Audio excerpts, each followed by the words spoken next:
Hi, third graders. This week we are going to be focusing on different types of graphs. So today we're going to start by talking about 3MD3, and I'm going to read the standard to you, and then we are going to practice actually drawing some graphs today. So the standard is draw a scaled picture graph and a scaled bar graph to represent a data set with several categories. That's what we're going to focus on today. This week, we are going to use Khan Academy as a way to explore graphing. And so right now, I am on the Khan Academy page. You can see it. And I am going to choose right here where it says creating picture graphs. We're going to be talking about picture graphs that have pictures that stand for more than one. So they're using a scale. All right, so let's see. I'm going to try to minimize my page just a little bit so that you can see the whole thing.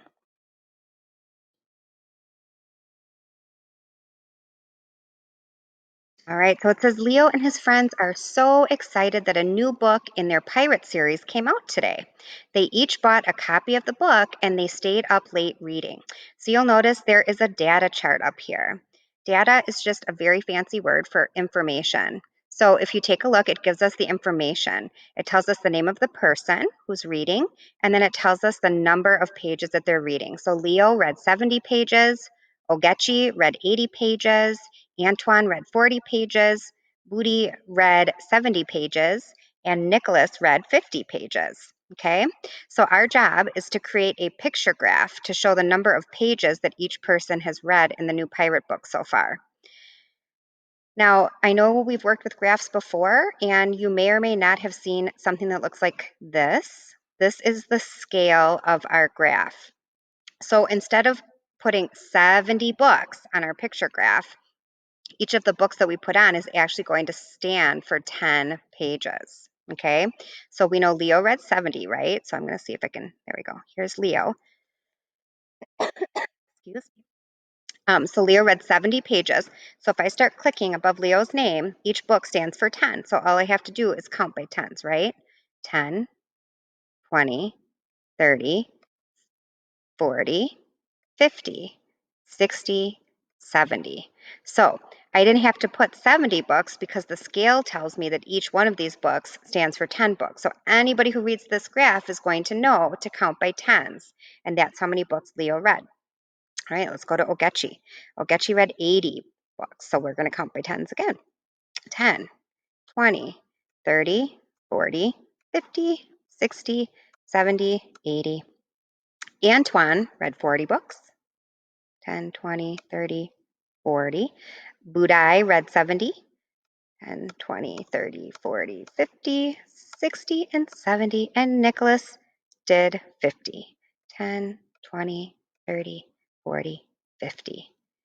That's all you have to do. Now, when we look at the graph, we can tell right away who read the most books, right? We can tell who read the least amount of books. And we can tell that Leo and Budai read the same number of books. So using a chart can be a great way to help people understand and see information in a visual way. All right, I'm going to click on the bottom to see if I am correct. And I was. All right, so that is job number 1 for you today. Job number 2 is going to be to do a bar graph. Okay, so creating a bar graph. Let me go back.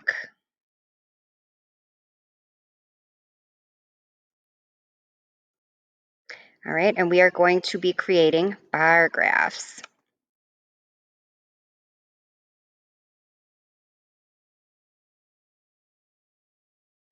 All right, again, we have a table that has some data on it. Remember, data is just a fancy word for information.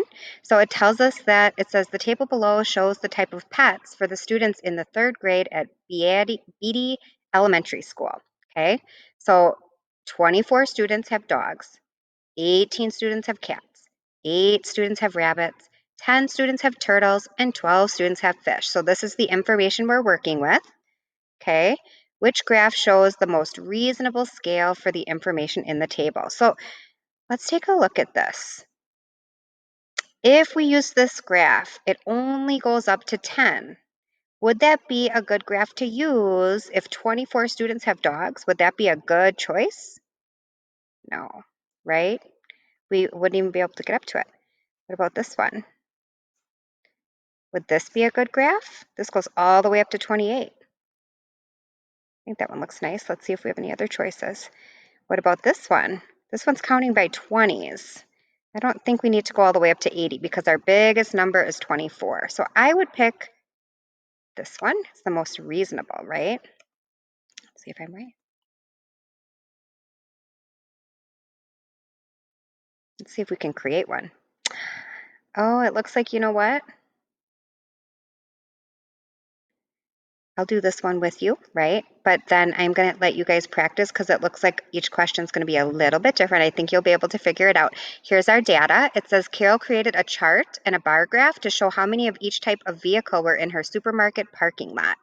So there were 25 trucks, 5 vans, 40 cars, and 10 SUVs.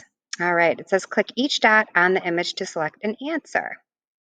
So okay, so if we look at this orange bar, it stops at the number 10. So which vehicle are there 10 of? The SUVs, right? So we're going to pick SUV. Click on this dot. Okay, so this blue line, it's in between 20 and 30.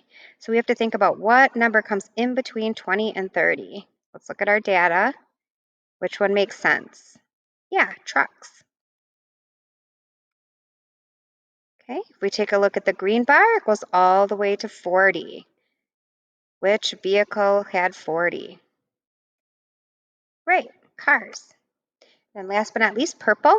So it's in between 0 and 10. What number comes in between 0 and 10? 5, right? So we have vans. All right. So those are your 2 jobs. I am going to put all of the links on the first page of Seesaw. So after you watch this video, go back to the instruction page, click on the link, log into Khan Academy so that we can see that you did your work that was your assignment today. So all of the links that are on there are going to be your jobs. Another nice thing about Khan Academy, if you are feeling like you need to do some more, anything on the side over here is going to help you learn about the different graphs. Okay, so there's videos and there's practice that you can do. Please do all of the links that I put on the instructions page. If you're logged in by clicking on Google sign in, then we will be able to see that you completed the assignment and watch the videos that we put on there. So that'll be part of your math grade. So make sure that you are completing all of your work and we will check it out and see how you're doing. All right, thanks a lot. Have fun. Bye.